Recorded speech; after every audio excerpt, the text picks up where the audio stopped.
Our gospel comes from St. Luke chapter 13. Now Jesus was teaching in one of the synagogues on the Sabbath, and just then there appeared a woman with a spirit that had crippled her for 18 years. She was bent over and was quite unable to stand up straight.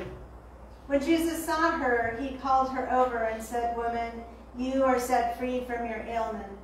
When he laid his hands on her, immediately she stood up straight and began praising God. But the leader of the synagogue, indignant because Jesus had cured on the Sabbath, kept saying to the crowd, "There are 6 days on which work ought to be done. Come on those days and be cured, and not on the Sabbath day." But the Lord answered him and said, "You hypocrites! Does not each of you on the Sabbath untie his ox or donkey from the manger and lead it away to give it water?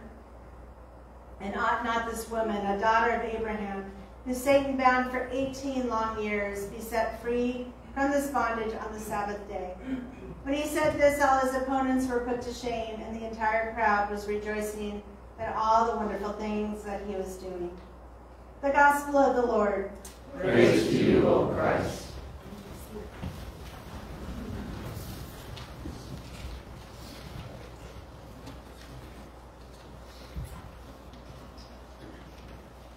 So today is about Sabbath, and I'm going to have a few moments where I invite you in to take some breaths.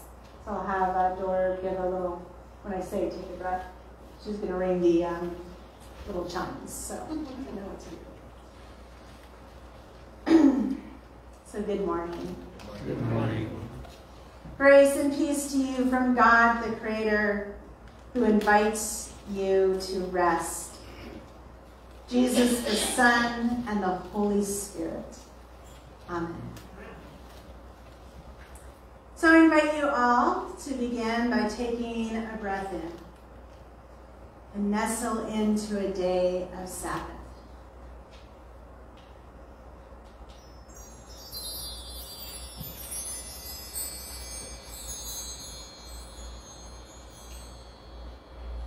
Our story starts out in the beginning.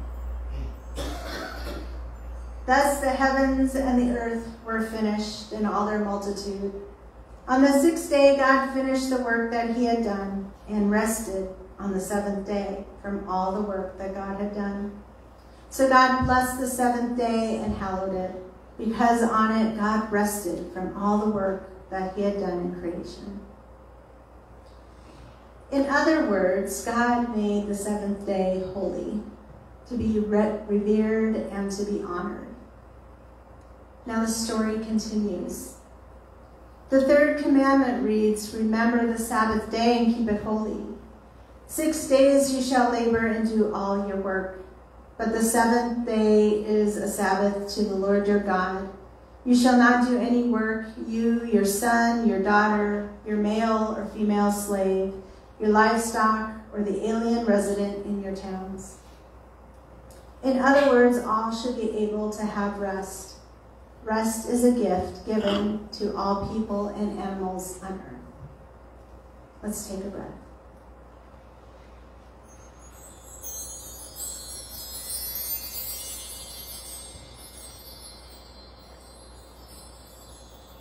There are actually more words on the Sabbath than any other commandment in the Bible. The extended version of this commandment also includes other things to be on a 7-year cycle. Debts must be forgiven every 7th year, and we still see some elements of that in tax laws about keeping paperwork. But this also included the debt of a slave. The slave was to be given their freedom in the 7th year.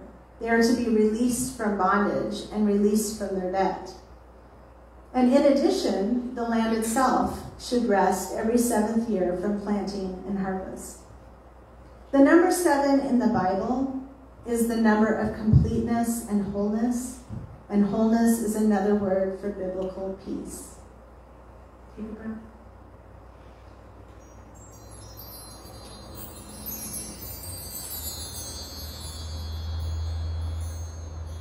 In our first reading today, we have the Lord speaking through Isaiah, who says, "If you refrain from trampling the Sabbath, from pursuing your own interests on my holy day, if you call the Sabbath a delight and the holy day of the Lord honorable, if you honor it, not going your own ways, serving your own interests, or pursuing your own affairs, then you shall take delight in the Lord, and I will make you ride upon the heights of the earth. So how do we get from here in Isaiah and creation to Jesus, who plucks the grain on the Sabbath day and does an awful lot of healing, which is considered work? Jesus sees a woman who had been bent over for 18 years. He calls her over and says, "Woman, you are set free from your ailment." And when he laid his hands upon her, immediately she stood up straight and began praising God. Jesus was called out for doing work on the Sabbath. Jesus, who had compassion on one who had been hurting for 18 years, who lifted a heavy burden from her shoulders, was called out for working on the Sabbath.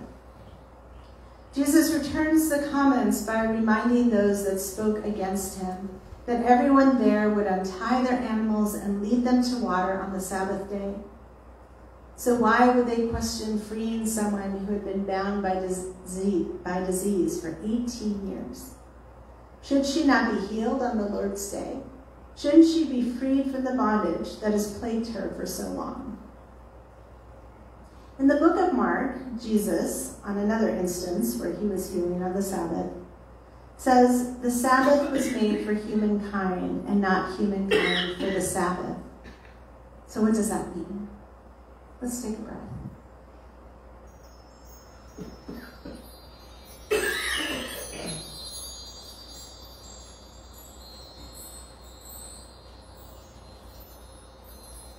There was a time when all the stores were closed on Sunday. There was a time when there was no activities on Sunday, which kept you a little closer to home. And now there's very little resemblance anywhere about a culture that once at least tried to honor the Sabbath, even a little bit. Sure, there are a few stores and a few restaurants that are closed on Sundays, and overall, the majority of businesses and high-rise buildings are closed so that their employees can have the weekend off. But the majority of stores are open, which means that there are a lot of people working on Sunday. This morning, I got my morning coffee from an open coffee shop, and I do that every Sunday. And that person is a part of my ministry, but that person is working on the Sabbath. And I'm very grateful. But I think about it. I do think about it. My daughter has soccer games, and if it's not my own child, then certainly there's a Seahawk game to be watched. And this, of course, isn't just on Sundays, but it's on Thanksgiving, and on Christmas, and on New Year's, and on Good Friday, and on Easter. Now, if you're seated in your recliner and the game is on, you might be in a Sabbath sort of mood, unless the Seahawks are losing. Then you're yelling and screaming at the TV, and I just can't imagine you're feeling all that calm. What fascinates me, though, is BYU, which is Brigham Young University in Utah, who has quite the following and brings in money, has reworked the entire college bowl system to allow them to not be scheduled to play on a Sunday. So it can be done. For the most part, there isn't an easy way to find Sabbath, so we have to create it and bring it purposefully into our lives. Let us take a breath.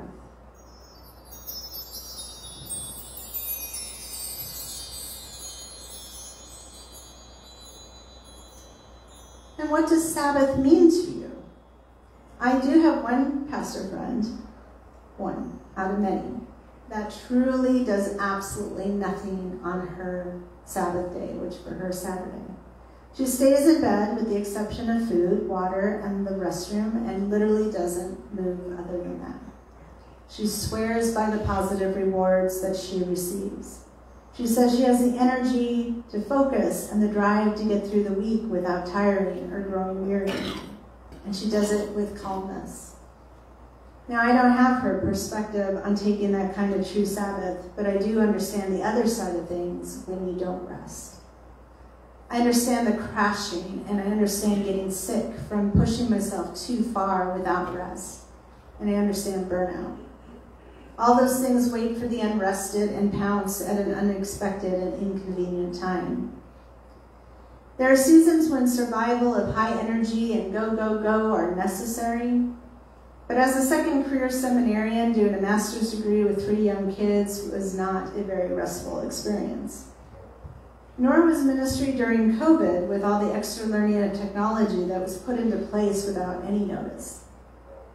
And how about all those families who have newborn babies, or when vigils around a sick person need to occur, or those who have chronic pain or chronic health issues? Those things, along with other things like poverty and addiction and grief and depression and long-term illnesses, those things do not always take a Sabbath day, even if you desperately need respite from them.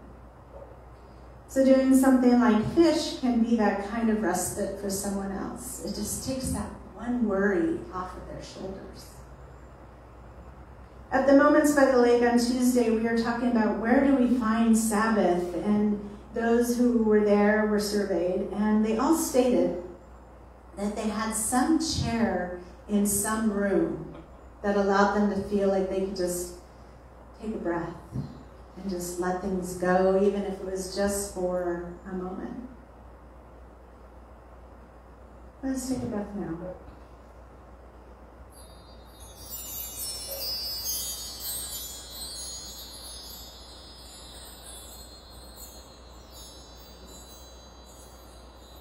We also all felt a special call to the Sabbath through being at the beach and hearing the ocean waves. After this message, you'll hear a song called Oceans, which is very important to me. But it's all about finding God and putting your trust in the Lord. So I wonder about that for all of you. Where do you find Sabbath? What makes you take a breath in and just relax? Or maybe it's not even a place, but maybe it's a tool, like a beautiful fountain pen when you're about to journal, or when you hold the Bible in your hand when you want to read the Word, or a familiar tool when you want to make something, or an instrument, or a good book. For me, it's a paintbrush. Just holding one sets me into a place where there's just a little more rest in my body, even if it's not perfect Sabbath rest. Let's take a breath.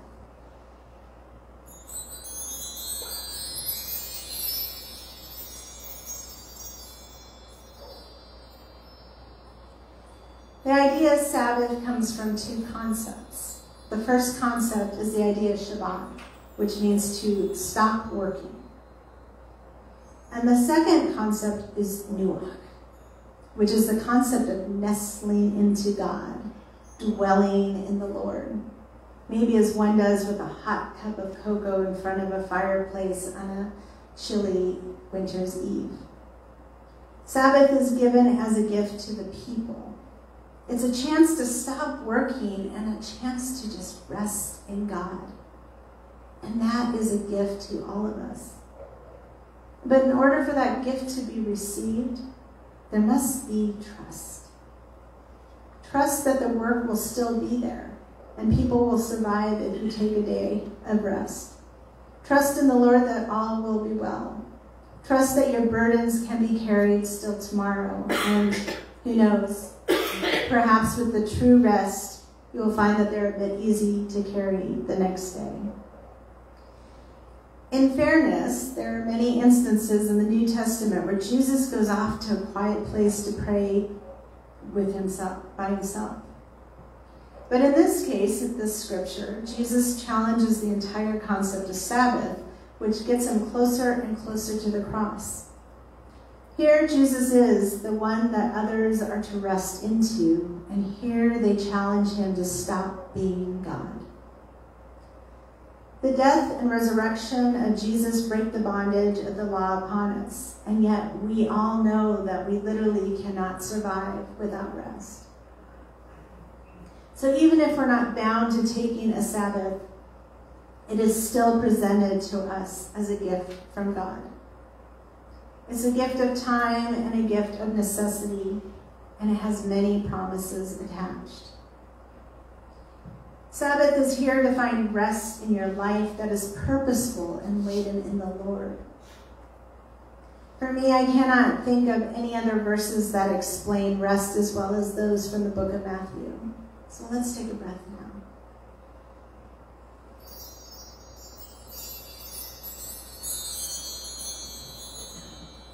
And hear these words from Matthew.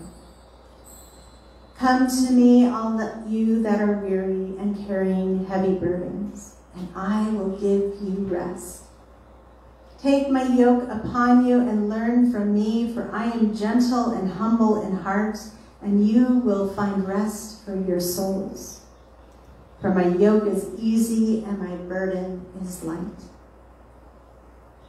That is the kind of rest that is asked of us, to rest in Jesus and to rest in God. So, go to Jesus and lay down your heavy burdens and rest in him with trust and prayer and grace. I don't know if we'll ever get back the gift of true Sabbath, but that doesn't mean that we have to give up the gift of Sabbath where we stop working and we nestle into God. Just today, by taking just a few breaths, that's an easy exercise of bringing some Sabbath into your own lives, which can happen at any time.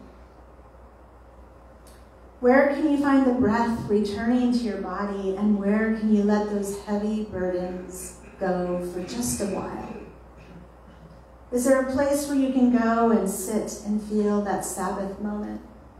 Is there a place where you pick up the word in your hands, or is there a tool like a pen or a journal or paintbrush that brings you to a place of rest? Jesus is a gift to us, and the rest he offers is not like any other. Jesus is the one who heals and comes into our lives to carry your heavy burdens, so that you put your trust in the Lord and just give it all to him. So let's take another breath.